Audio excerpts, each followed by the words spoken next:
Hello my dear students. तो चलिए शुरू करते हैं लाइफ प्रोसेस। ये क्या है, पहला चैप्टर है आपके बायोलॉजी का और इसको पढ़ लीजिए और कुछ मत पढ़िए। मैं कहता हूँ ये चैप्टर पढ़ लीजिए और कुछ पढ़िए नहीं, क्लास 10 का पेपर देने चले जाइए बिना पढ़े।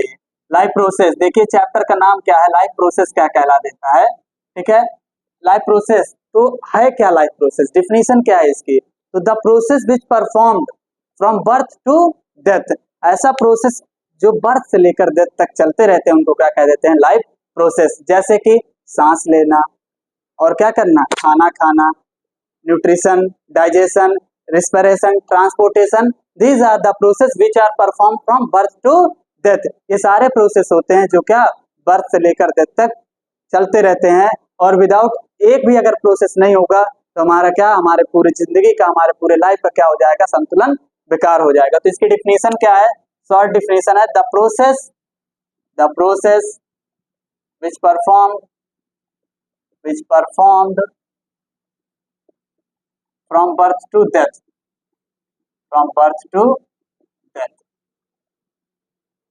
is known as life process। ठीक है, नेक्स्ट आता है इसमें न्यूट्रिशन। न्यूट्रिशन क्या है, खाना खाने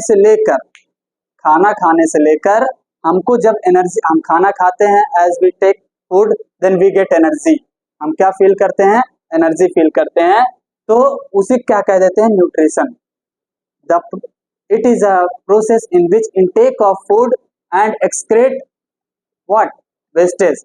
ठीक है ना, और हम क्या, as a waste of material जो हमारी बॉडी नहीं पचा पाती है उसको क्या कह देते हैं, वेस्ट कह देते हैं। This is the nutrition. Nutrition में पहला टॉपिक आता है आपका डाइजेशन। न्यूट्रिशन की डेफिनेशन अभी थोड़ा होल्ड करते हैं।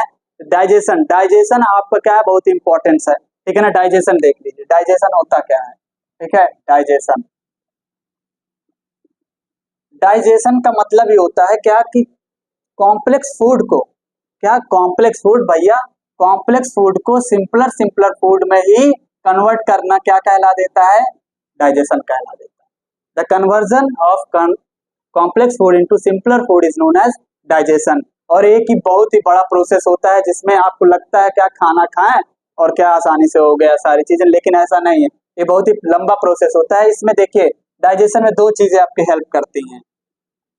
एक तो आपके digestive organ, as you know that digestive organ क्या होते हैं। ऑर्गन तो सब लोग जानते हैं ऑर्गन क्या होता है, बट मुझे कोई बता पाएगा ग्लैंड क्या होता है, डाइजेस्टिव ग्लैंड। देखिए these are the two things which help to digest our food। ठीक है ना, digestive organ as we know that and digestive gland. Sir gland बहुत नाम सुने लेकिन इसका मतलब नहीं जानते। देखिए ग्लैंड वो चीज होती है जो कुछ ना कुछ सेक्रेशन का काम करती है।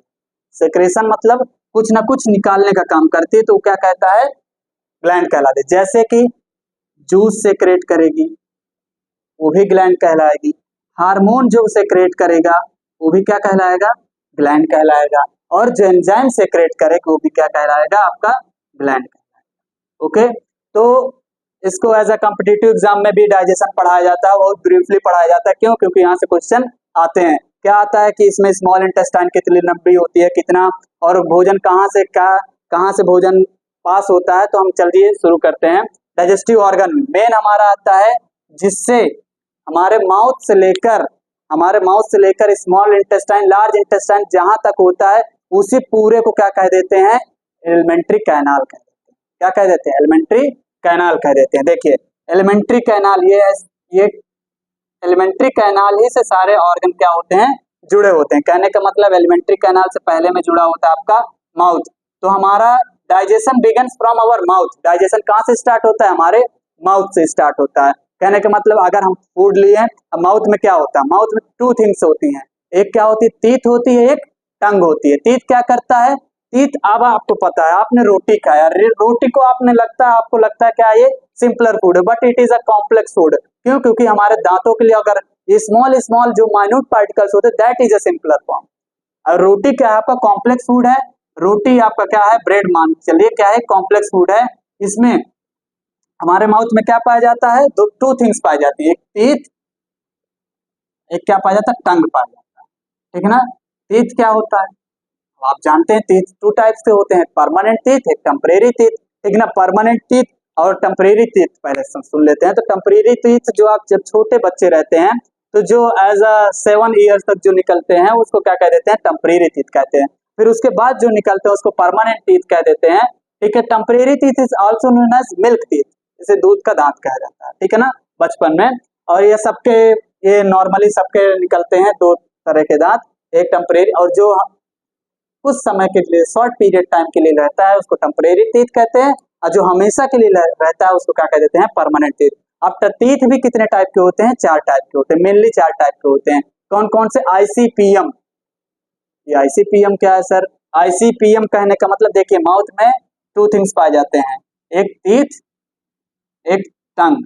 तो हम पहले टीथ की बात कर रहे हैं। टीथ भी 2 टाइप के होते हैं, कितने? परमानेंट और क्या?